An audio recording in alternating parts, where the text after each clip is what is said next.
Good morning and welcome everyone to the Economic Times daily news analysis and explanation. So today is 18th March and day is Friday. Cover करेंगे हम economic times को. बाकी अगर आपको ये PDF चाहिए तो अगेन आप टेलीग्राम ग्रुप पे जा सकते हैं जिसका लिंक नीचे गिवन है. इसके अलावा और भी 2-3 न्यूज़पेपर्स हैं जिसकी मैं पीडीएफ शेयर कर देता हूँ, तो उसके लिए आप ज्वाइन कर सकते हैं सेम चैनल को. उसके अलावा जैसे मैं इकोनॉमिक टाइम्स का एनालिसिस करता हूँ, इसी तरीके से अगर आपको द मिंट जो न्यूज़पेपर है उसका एनालिसिस देखना है तो एक चैनल मैंने नीचे लिंक दिया हुआ है, उसको आप देख सकते हैं. उसके ऊपर आपको सारे मिंट का एनालिसिस मिल जाएगा, both in English and Hindi, तो उसको आप ज्वाइन कर सकते हैं. उसके अलावा हम स्टार्ट करते हैं मेन न्यूज़ से. बाकी first of all happy Holi to all of you. And since आज होली थी तो मुझे भी अपने रिलेटिव्स के यहाँ जाना था, तो हम सुबह ही, जैसे हमारे घर में ट्रेडिशन है कि सुबह ही सब मिलके एक ही जगह पे हमें सेलिब्रेट करते हैं, तो उसकी वजह से थोड़ा सा टाइम का कंस्ट्रेंट था, तो मैंने आपके लिए वीडियो भी थोड़ी छोटी रखी है. सिर्फ मैंने फर्स्ट पेज पे जो सबसे मेन न्यूज़ है सारी वो कवर कर लिया है. इसके अलावा काफ़ी सारे नेक्स्ट पेज के ऊपर कोई खास न्यूज़ है भी नहीं. जैसे मैं अगर आपको ईटी मार्केट जो हम रोज़ कवर करते हैं वो पहले ही दिखा दूँ, तो यहाँ पर आपको दिखेगा एक मेन न्यूज़ है, ये बिल्कुल इंपॉर्टेंट न्यूज़ है, बट ये मैं आज की डेट में कवर नहीं कर पाऊँगा क्योंकि हम आज सिर्फ फर्स्ट पेज को कवर कर रहे होंगे बिकॉज ऑफ टाइम कंस्ट्रेंट्स. तो यहाँ से हम स्टार्ट करते हैं फर्स्ट न्यूज़ से. Market shrug off Fed hike continue upward climb. तो मैंने आपको बताया था फेडरल पॉलिसी रिजर्व जो होती है उसकी मीटिंग होती है और वो वेडनेसडे को कंडक्ट हो गई थी. उसके थर्सडे को रिजल्ट्स आ गए थे. कल हमने रिजल्ट्स भी देखे थे कि 1.875% पर इनका शॉर्ट टर्म पॉलिसी रेट जो सबसे मेन रेट होता है वो इन्होंने 0.25% से बढ़ा दिया है और यहाँ पर वो आ गया है. तो इसमें जो हाइक हुआ है ये पिछले 2018 के बाद अभी पहली बार हाइक हुआ है. और 1977 के बाद सबसे ज़्यादा इन्फ्लेशन आज की डेट में चल रहा था यूएस के अंदर, मतलब उनके बीच में जो था उससे कम ही रहा है उससे पहले, मतलब 1977 से लेकर 2022 तक. तो इसी रीज़न की वजह से उन्होंने अपने पॉलिसी रेट को बढ़ाया है. अब इससे होगा क्या, मैंने आपको पहले बताया था कि फेडरल पॉलिसी रिजर्व रेट जब बढ़ता है तो लोग वहाँ पर ही ज़्यादा इन्वेस्टमेंट करने स्टार्ट कर देते हैं. तो उसकी वजह से कुछ ना कुछ अमाउंट ऑफ फ़र्क हर कंट्री के स्टॉक मार्केट को पड़ता है. बट क्योंकि इंडिया के ट्रेड रिलेशंस यूएस से आज के टाइम पे काफ़ी डेवलप्ड हैं, तो इससे इंडिया के मार्केट पे नेगेटिव फ़र्क पड़ने का काफ़ी ज़्यादा एक्सपेक्टेशन था. बट इसके बावजूद भी हुआ क्या है कि इंडिया में सेंसेक्स और निफ्टी दोनों ने गेन किया है लगभग 1.84% का, दोनों ने ही. और आपको देखिएगा यहाँ पर लिखा भी है Indian equities jumped 2% on Thursday. तो ये सेम ही बात है यहाँ पर.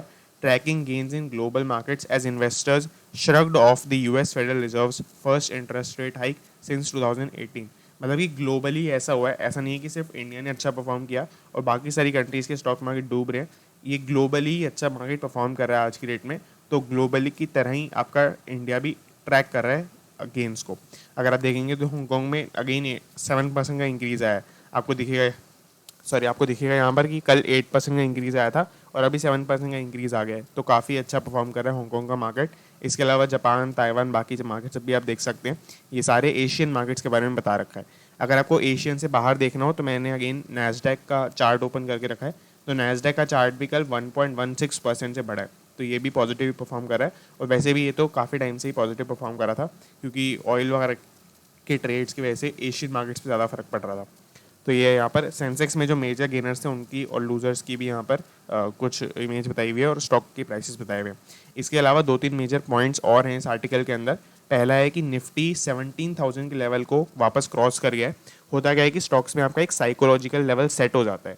तो अगर मार्केट मतलब जैसे अगर 16,999 पे भी होगा तो एक अलग बात होती है, बट 17,000 क्रॉस कर लेगा तो एक साइकोलॉजिकली अलग बात हो जाती है. तो ये जो साइकोलॉजिकल लेवल है इसने क्रॉस कर लिया है. आपको यहाँ पे भी दिखेगा क्लोजिंग वैल्यू 17,287 थी. और इसके लिए ये यहाँ पर सिंस February 24 यहाँ पर क्या लिखा है, तो बेसिकली February 24 से पहले काफ़ी टाइम से 17,000 से ऊपर ही चल रहा था मार्केट. बट क्या हुआ था कि रशिया का जो इन्वेजन था उसकी पहली न्यूज़ का ब्रेकआउट February 25 को हुआ था. तो उसकी वजह से February 24 से ही मार्केट थोड़ा थोड़ा डम होने लग गया था और उसकी वजह से 17,000 से नीचे चला गया था. अगर February 24 की बात करें तो इसमें तो काफ़ी मतलब उसके पास ही था, 17,000 के पास ही था, 16,990 समथिंग के आसपास था. तो इस तरीके से आपका मार्केट था और वो फिर वापस नीचे नीचे जाते गया और लगातार अब काफ़ी दिनों से बढ़ रहा है. तो 17,000 भी इसने वापस क्रॉस कर लिया है. अब ये 2 और मेजर पॉइंट्स हैं इसके अंदर. इससे रिलेटेड हम जो सेकेंड आर्टिकल पढ़ेंगे उसके अंदर भी आएगा, तो हम इसको कवर करते हैं. But sentiment turned nervous. जो सेंटिमेंट होता है मतलब मार्केट में लोग कैसा समझते हैं कि अभी मार्केट कैसा चल रहा है. Turned nervous globally after Moscow dashed hopes of the Russia Ukraine conflict. मतलब बेसिकली मॉस्को का मीनिंग है कि रशिया के द्वारा एक प्रेस रिलीज कल निकाली गई, उसके अंदर प्रेस रिलीज भी नहीं बोलना चाहिए, उसको इंटरव्यू टाइप बोलना चाहिए न्यूज़ के अंदर। तो उसके अंदर हुआ है कि रशिया यूक्रेन का जो कॉन्फ्लिक्ट था उसके रिजॉल्व होने की जो एक्सपेक्टेशन थी, ये सब था। उसके अंदर क्रेमलिन के स्पोक्स पर्सन, अब क्रेमलिन क्या होता है तो मैं आपको दिखाता हूँ यहाँ पर। ये क्रेमलिन जो प्यूटिन है, जैसे व्हाइट हाउस होता है, व्हाइट हाउस के अंदर यूएस के प्रेसिडेंट रहते हैं, इसी तरीके से क्रेमलिन एक हाउस है जिसके अंदर प्यूटिन रहते हैं, मतलब रशिया के प्रेसिडेंट रहते हैं। ये आपको यहाँ पर दिख भी सकती है अगर मैं आपको इमेजेस में दिखाऊँ। तो ये जो मेन फिगर्स हैं इनकी है, जो भी फोटो आती है, ये अगर आपको डाइनिंग टेबल एक पता हो, काफ़ी सारी फोटोज़ में ये आती है, ये वाली डाइनिंग टेबल ऐसे। तो ये क्रेमलिन की ही फोटो है यहाँ पर। अब आगे देखें तो इसके अंदर क्रेमलिन का मतलब हो गया प्यूटिन, तो या फिर रशिया को रिप्रेजेंटेट करते हुए कह रहे हैं कि यहाँ पर denying recent reports on a possible settlement. तो अभी कोई भी पॉसिबल सेटलमेंट नहीं हो सकता, ऐसा वो बोल रहे हैं, यानी कि कोई बेसिकली वो डिनाई कर रहे हैं इस बात को कि अभी कोई भी पॉसिबल सेटलमेंट हो सकता है क्या। तो ये चीज़ यहाँ पर काफ़ी ज़्यादा नर्वसनेस क्रिएशन कर देती है पूरे मार्केट के अंदर। Expectations of peace talks progressing between the two countries have contributed to the market rebound of late as well as the decline in the oil prices. तो बेसिकली ये जो अभी मार्केट आपका अच्छे परफॉर्म कर रहे हैं और जो ऑयल प्राइस में भी डिक्रीज आया है, मैंने आपको कल बताया था कि क्रूड ऑयल आपका $100 पर आ गया है, $139 पर था पहले। तो ये जो रिडक्शन आया है, इन सब का मेन रीज़न यही है कि इन दोनों कंट्रीज़ के भी जो बीच कॉन्फ्लिक्ट हो रहा है उसके अंदर कुछ पीस टॉक्स की यहाँ पर बात हो रही है। तो यहाँ पर अगर ऐसी न्यूज़ सामने आती है जिसके अंदर वो इस चीज़ को डिनाई कर रहे हैं आज की डेट में, और मतलब ये काफ़ी ज़्यादा एक वो नर्वसनेस या ये सब क्रिएशन करने वाली बात है। आगे देखिए तो इससे रिलेटेड हम डिटेल में पढ़ते हैं इस वाले आर्टिकल के अंदर। Colossal effort on for deal but Kyiv lacks zeal Kremlin. तो ये थोड़ा सा मैं आपको पहले बैकग्राउंड बताता हूँ इसके अंदर हुआ क्या है। पहले मैं आपको इसके अंदर जो टर्म्स वगैरह चल रही हैं उसके बारे में बताता हूँ। तो सबसे पहले कोलोसल, ये बेसिकली लगता है ऐसा कि कोई वोकैबलरी का वर्ड है या फिर किसी का नाम वगैरह है, बट ये एक्चुअली में इसका वैसे मीनिंग होता है ह्यूज एफर्ट।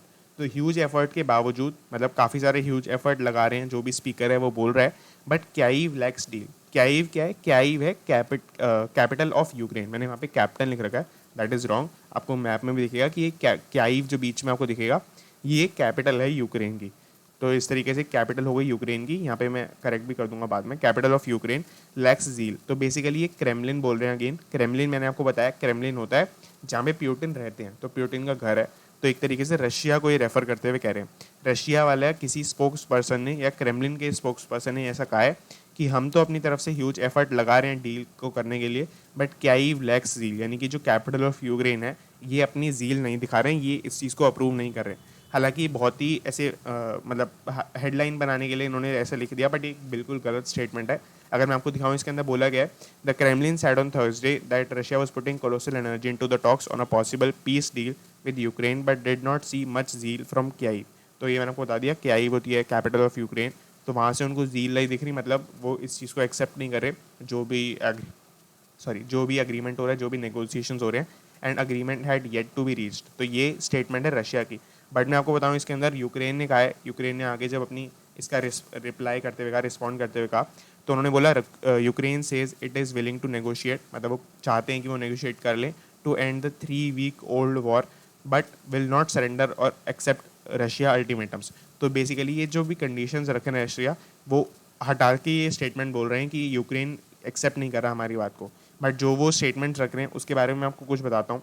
ये मैप है यहाँ पर जो मैंने आपको दिखाया है, इसके अंदर बता रखा है ऑलरेडी रशिया का कितना मिलिट्री कंट्रोल है यूक्रेन के ऊपर। यहाँ पे आपको क्लियरली दिखेगा, जब डिबेट स्टार्ट हुआ था, पूरी ये चीज़ स्टार्ट हुई थी, तो यहाँ पर सिर्फ 2 रीजन्स के बारे में बात की गई थी, लुहांस्क और डोनेस्क। तो ये दो रीजन से माना जाता है कि रशिया के सेपरेटिस्ट लोग रूल करते हैं इस पर। अगर ये पूरे भी इन्होंने ले लिए हैं आज की डेट में, तो ये और रीजन्स पर क्यों जा रहे हैं? जैसे खेरसन है, यहाँ पर खारकीव है, खारकीव की तो मतलब इतनी डेथ्स की न्यूज़ आती रहती है डेली बेसिस पे। चेरिनीव, क्याइव पे भी आ चुके हैं अब तो बेसिकली काफ़ी सारी और भी स्टेट्स में जा रहे हैं, और इनका अल्टीमेटम यही होगा मोस्टली, जो इन्होंने रशिया यूक्रेन के साथ किया होगा, कि ये काफ़ी सारी ऐसी स्टेट्स को अब अपने पास ही रखेंगे, इसको प्रॉपरली इन्वेड करके रखेंगे। तो बेसिकली इसको कैसे एक्सेप्ट कर ले यूक्रेन, इसी के लिए वो मना कर रहा है। और इसको यहाँ पर इस तरीके से थोड़ा पेंट करके इस बात को ऐसे लिखा गया कि हम तो ह्यूज एफर्ट कर रहे हैं अपनी तरीके से, बट क्या ही वाले लोग हैं जो लैक कर रहे हैं झील को, वो मान नहीं रहे। तो ये चीज़ें यहाँ पर आगे चलते हैं इसके अंदर। तो इस न्यूज़ के ऊपर चलेंगे। Discount shopping PSU refiners stock upon cheap Russian crude. तो बेसिकली यहाँ पर क्या है, PSU रिफाइनर्स मतलब है कि पब्लिक सेक्टर यूनिट के रिफाइनर्स, यानी कि कुछ ऐसी कंपनीज जो पब्लिक सेक्टर वाली कंपनीज हैं, यानी गवर्नमेंट की कंपनीज हैं, वो ऑयल के अंदर डील करती है। तो उनको क्या किया, उन्होंने काफ़ी मेजर परचेजेस किए हैं क्रूड ऑयल के, रशियन क्रूड ऑयल के। अब रशियन क्रूड ऑयल से हमें लगता है कि रशिया से किया है, बट रशिया से इन्होंने कॉन्ट्रैक्ट नहीं किया, इन्होंने यूक्रेन के कुछ सेलर्स से भी किया है और बहुत सारी अलग कंट्री से सेलर से किया है जो कि रशियन क्रूड ऑयल बेचते हैं, बट वो नॉन रशियंस है वैसे। और इसका मैं लॉजिक भी बताऊंगा कि मैं ऐसा क्यों कह रहा हूँ। डिस्काउंट शॉपिंग यहाँ पे कैसे हुई है, तो बेसिकली मैं आपको दिखाता हूँ 2 कंपनीज जिन्होंने मेन डील किया है। तो पहली कंपनी है हिंदुस्तान पेट्रोलियम कॉरपोरेशन लिमिटेड, इन्होंने 2 million barrels of Russian crude import करे। दूसरी कंपनी है इंडियन ऑयल, इन्होंने 3 मिलियन बैरल्स इंपोर्ट किए हैं और दोनों को यहाँ पर डिस्काउंट ऑफ $33 मिला है ब्रेंट ऑयल पर।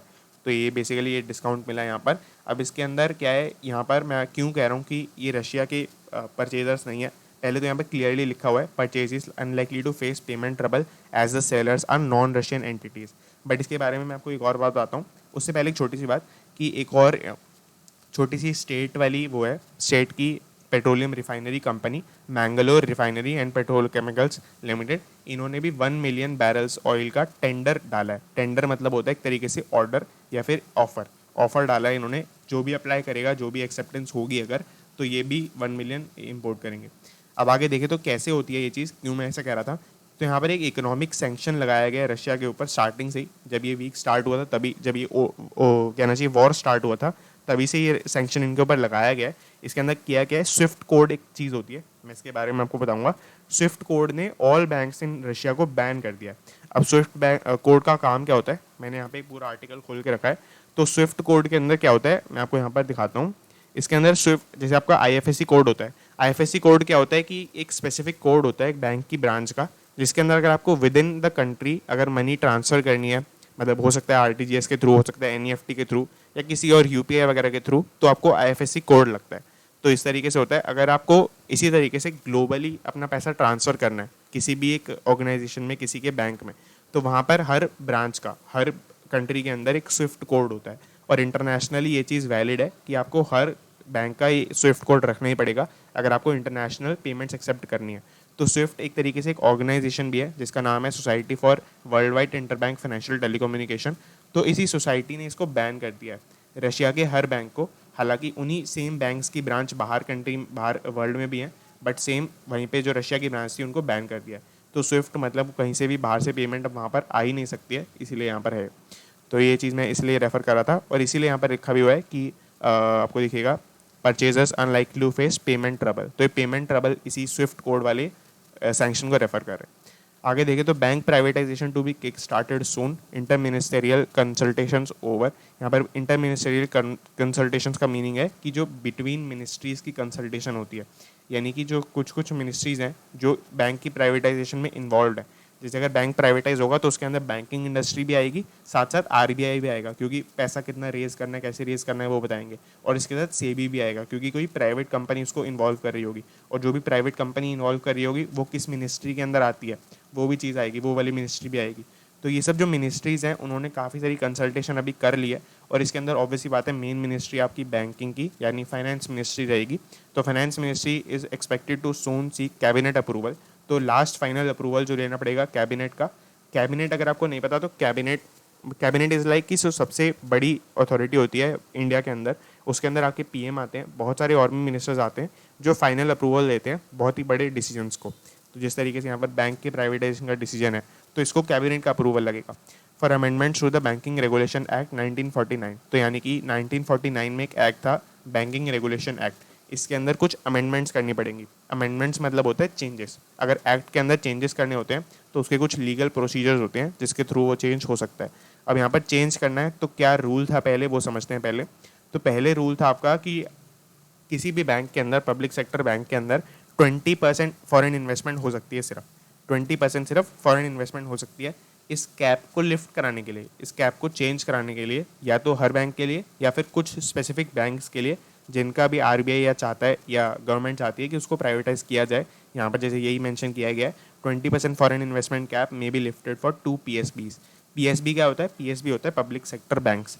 तो पब्लिक सेक्टर बैंक्स के ऐसे 2 बैंक्स हैं जिसके ऊपर ये कैप लगी हुई है आज की डेट में, उसको हटाने के लिए ये अमेंडमेंट की जाएंगी अगर ऐसा चलता है फ्यूचर के अंदर। तो ये चीज़ें यहाँ पर अब इसके लिए अप्रूवल ले रहे हैं कैबिनेट से। तो आई होप आपको ये पूरा समझ में आ गया होगा। अगर मैं इससे रिलेटेड एक और एडिशनल इन्फॉर्मेशन बताऊँ तो कैबिनेट के अप्रूवल की इस पर्टिकुलर गवर्नमेंट के अंदर, बीजेपी गवर्नमेंट के अंदर बहुत ज़्यादा डिमांड हो गई है, यानी कि बहुत मतलब एक माइनर डिसीजन के लिए भी कैबिनेट का अप्रूवल वो लेते हैं।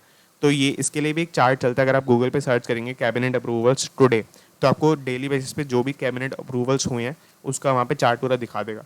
मैं अभी वो ओपन करके नहीं रखा हूँ, बट आपको वो चीज़ इजीली मिल जाएगी यहाँ पर। और ये जो भी आर्टिकल्स मैंने बाकी दिखाए थे इसका लिंक मैं आपको प्रोवाइड कर दूंगा।